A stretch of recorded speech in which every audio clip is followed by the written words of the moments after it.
we are going to learn what is plastic, how it travels to our waterways and oceans, and why it is bad for the environment and human health.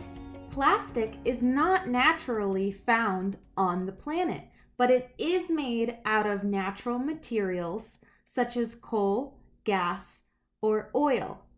These fossil fuels are taken from deep in the earth. Then, in a factory, these materials are changed to form long polymer chains. Depending on the type of polymer, different plastics are made. These synthetic or man-made compounds cannot naturally break down out of these long chains, making plastic non-biodegradable. These factories leak toxic chemicals and release carbon dioxide into the environment, polluting the air and water and contributing to climate change. Once you use a single-use plastic, if it isn't recycled, then it is brought to a landfill where it will sit for hundreds of years. Or it will be brought to a trash incinerator, where it is burned, releasing toxins into the air. Pollution in the process of making and destroying plastic is one example of the impacts of plastic use on the environment and human health. But not everyone is equally impacted. Black, Indigenous, people of color communities have been targeted as sites to build factories and dump trash. In a 2019 report, the Global Alliance for Incinerator Alternatives discovered that 79% of incinerators in the U.S. are located in Black, Indigenous, and people of color communities. We cannot talk about plastic pollution without talking about environmental justice, which refers to the unequal impact of environmental harm between socioeconomic classes. And race, even more than class, is the number one indicator for the placement of toxic facilities in this country. This needs to be addressed when tackling the plastic pollution issue. But what about all the plastic that doesn't end up in a landfill? Any plastic left on the ground will most likely be swept away by rain runoff into water sources, which eventually lead to our oceans. Our oceans are filled with plastic.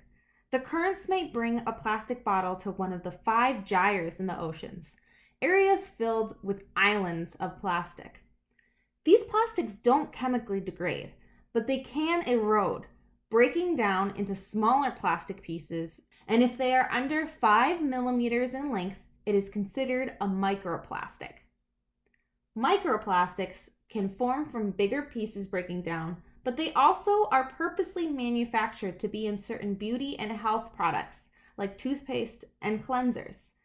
These enter our water filtration systems, but are too small to be caught and will be washed out to lakes and seas.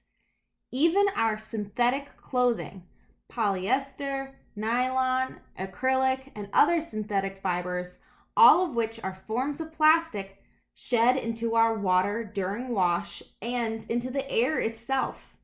At this point, microplastics are so prevalent, they have been found on every continent.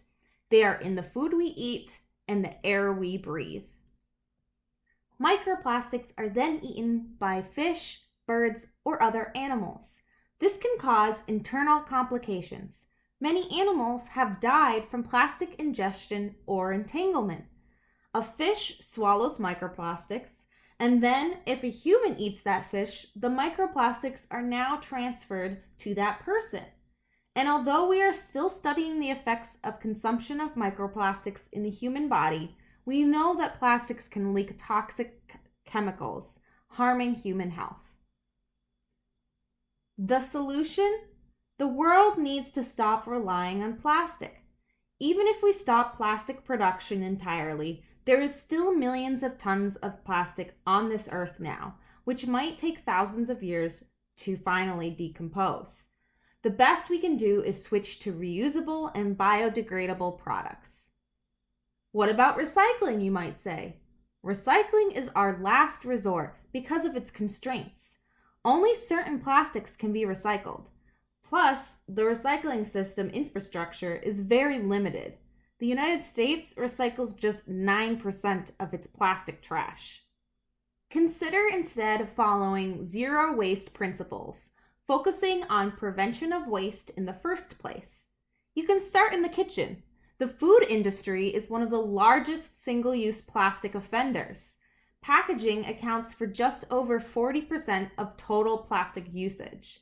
Consider eating local produce and meat. Check out your local farmers market.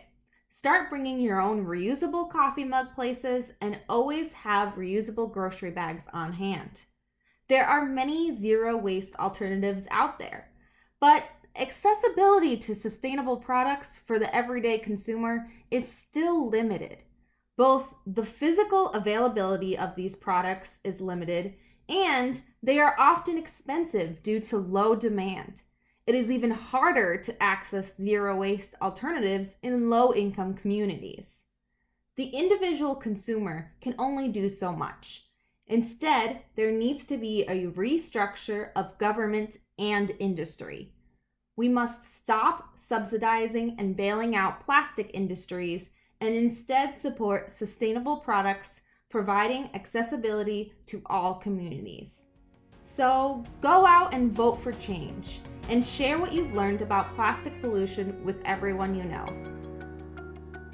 Check out the #BreakFreeFromPlastic principles for more guidelines on how to support environmental justice within the plastic pollution conversation.